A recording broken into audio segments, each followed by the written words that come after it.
Lagi, siswa meregang nyawa akibat perundungan teman sekolah. Proses pemakaman Angga Bagus Perwira, siswa kelas 7 SMP Negeri di Grobogan, Jawa Tengah yang diduga jadi korban perundungan teman sekolahnya diiringi isak tangis keluarga.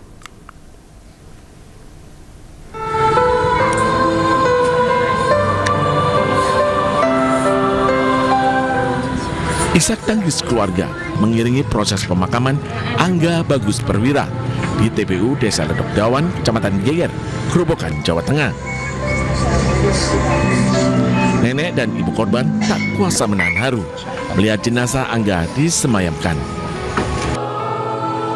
Angga, siswa kelas 7 SMP Negeri 1 Geyer, Grobogan, tewas diduga usai berkelahi dengan teman sekolahnya. Perkelahian korban dengan para pelaku terjadi lantaran korban tak tahan atas aksi perundungan terhadap dirinya. Saat kejadian, Angga terlibat 2 kali perkelahian dengan para pelaku sebelum kejang-kejang di teras halaman sekolah dan akhirnya meninggal dunia. Berdasarkan hasil autopsi, korban mengalami patah tulang leher, penggumpalan darah di bagian otak, serta memar di bagian kiri dan kanan tulang kepala akibat benturan benda keras. Menurut keluarga, korban merupakan sosok anak yang pendiam. Mungkin ada sebelumnya.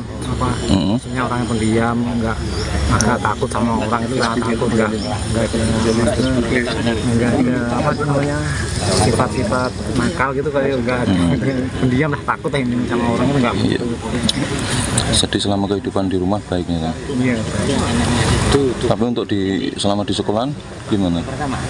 Kalau di sekolahan ya lebih baik, tapi kan takut kalau ada apa-apa sama temennya kan nggak berani ngomong sama keluarga sih. Dipendam sendiri itu kalau ditanya gitu kan, takut-takutnya nggak mau masuk gimana gitu.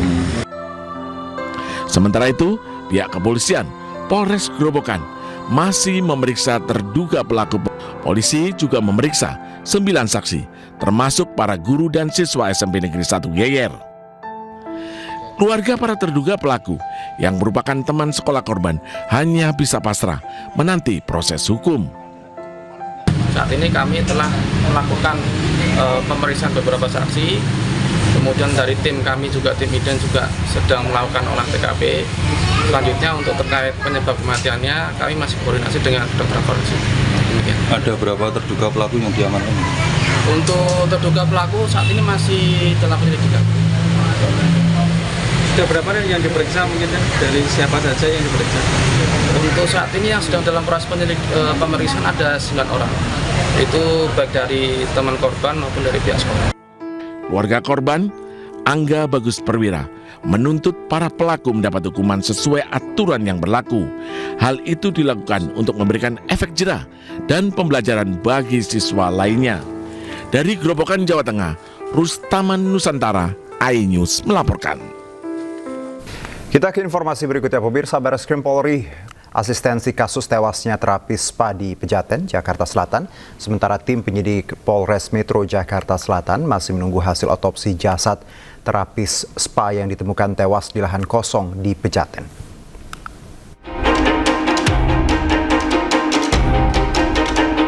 Direktorat Perlindungan Perempuan dan Anak dan Perlindungan Perdagangan Orang Bareskrim Polri melakukan asistensi terhadap kasus meninggalnya anak di bawah umur di daerah Pejaten, Jakarta Selatan. Anak 14 tahun berinisial RTA ini diketahui merupakan terapis Delta SPA. Penyidikan kasus kematian RTA hingga kini masih dilakukan tim penyidik Polres Metro Jakarta Selatan. Hingga kini tim penyidik masih menunggu hasil autopsi jasad korban untuk mengetahui penyebab kematiannya.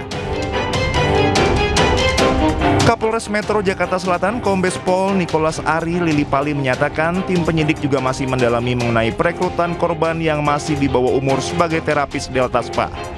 Ia mengungkap dalam penyidikan ini didalami tindak pidana sebagaimana pasal perlindungan anak. Nicholas menjelaskan sejauh ini sudah ada 15 saksi dari pihak Delta SPA yang dilakukan pemeriksaan terkait kasus ini.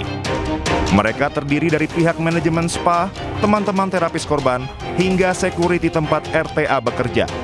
Nicholas menambahkan dalam kasus ini keterangan korban hendak lari dari tempat kerjanya baru dari pihak keluarga. Penyidik masih perlu mendalami dengan menelusuri sistem perekrutan untuk mengetahui apakah korban memang meninggal saat hendak melarikan diri dari pekerjaannya. Tim Liputan Anyus melaporkan. Pemirsa, bulan madu berujung maut, sang istri ditemukan tewas di penginapan, suaminya kritis. Pasangan pengantin baru ini diduga keracunan gas dari pemanas air di kamar mandi penginapan. Orang tua korban meminta pertanggungjawaban pemilik penginapan.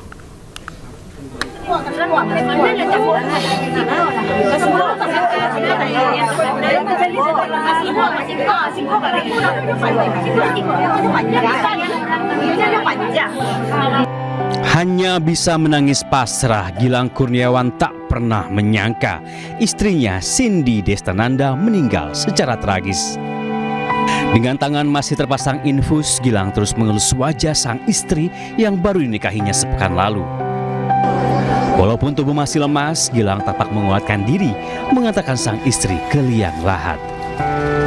Gilang tak pernah menduga pernikahannya dengan Cindy berlangsung singkat dan berakhir duka.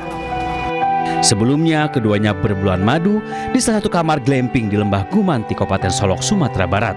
Baru semalam menginap, keesokan harinya pelayan kamar menemukan pasangan ini tidak sadarkan diri di dalam kamar mandi. Keduanya langsung dilarikan ke Puskesmas Alahan Panjang. Naas, nyawa Cindy tidak tertolong. Perempuan 28 tahun itu meninggal di perjalanan. Sementara sang suami berhasil selamat namun dalam kondisi kritis. Polisi langsung menggelar olah tempat kejadian perkara. Dari visum luar, tidak ditemukan tanda kekerasan di tubuh korban. Dugaan sementara, keduanya menjadi korban keracunan gas karbon monoksida dari pemanas air di kamar mandi berbahan bakar gas LPG. Untuk mengetahui penyebab kematian korban, kita belum bisa memastikannya. Karena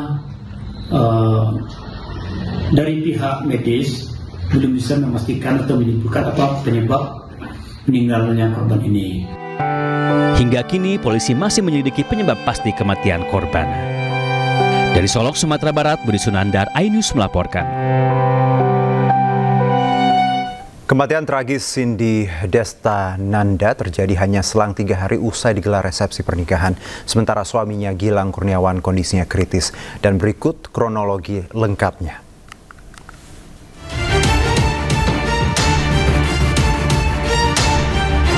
Pasangan Cindy Destananda dan Gilang Kurniawan nikah pada Minggu 5 Oktober 2025 di Kota Padang, Sumatera Barat. Usai resepsi, Pasutri berusia 28 tahun ini pergi berbulan madu. Mereka tiba di penginapan bernuansa glamping di kawasan wisata Lakeside Alahan Panjang, Kabupaten Solok pada Selasa 7 Oktober 2025 pukul 13:25 waktu Indonesia Barat. 5 jam kemudian pada pukul 18:30 Cindy sempat memesan makanan ke resepsionis, sejumlah makanan dan air mineral. Keesokan harinya pada Rabu 8 Oktober pukul 7:15 seorang karyawan glamping datang mengantarkan sarapan. Saat pintu diketuk, terdengar suara pria dari dalam kamar yang menyebut sedang mandi. Karyawan pun meninggalkan makanan di depan kamar. Namun pada pukul 7:30 karyawan kembali untuk memastikan pesanan diterima. Usai mengetuk berulang kali tanpa jawaban, pihak penginapan memutuskan mendobrak pintu. Begitu pintu dibuka, Cindy ditemukan tergeletak tak bernyawa di belakang pintu kamar mandi, sementara Gilang terkapar lemah di lantai dalam kondisi kritis. Cindy dinyatakan meninggal dunia pada pukul 8:35. Sementara Gilang dirujuk ke RSUD Arosuka untuk dirawat intensif.